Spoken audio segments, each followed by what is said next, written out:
Arizona Governor Katie Hobbs, she will be going to Lukeville tomorrow with the port of entry over there still closed, and the governor appealing to the White House today asking for help to deal with the border crisis right now. News 4 Tucson's Eric Fink is live in Midtown with more on the governor's visit and just how stressed migrant shelters are across southern Arizona right now. Eric.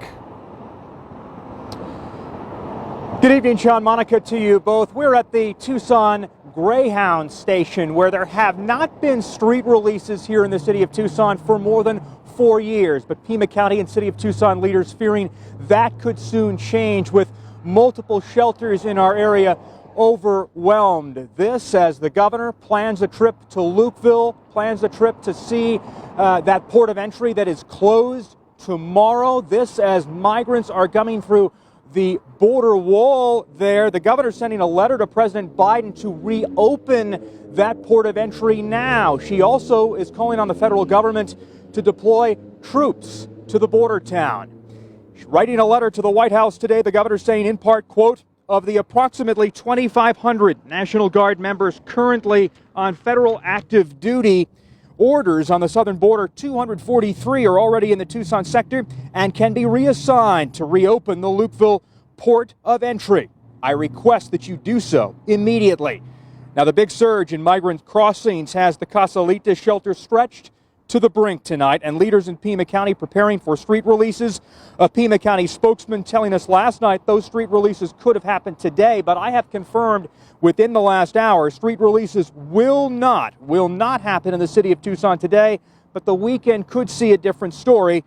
Pima County Communications Director Mark Evans saying the numbers are simply overwhelming.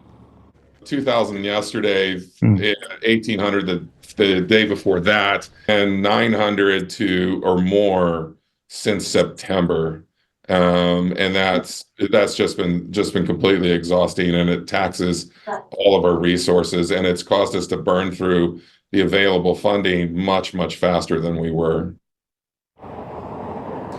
And Evans says that critical federal funding that's used to shelter migrants here in Pima County could run out as soon as February, if not sooner, if the numbers continue at this pace. Now, if street releases were to happen here in Tucson and Pima County, according to Pima County officials, single men would be released first. Officials and volunteers saying that they're going to do everything they can to keep everybody sheltered, but they certainly would prioritize families and children, wanting them sheltered ahead of single men. Coming up at 10 o'clock, more on the governor's visit to Lukeville tomorrow, and we'll also hear from Cochise County Sheriff Mark Daniels about how he and his team are handling the border crisis down there.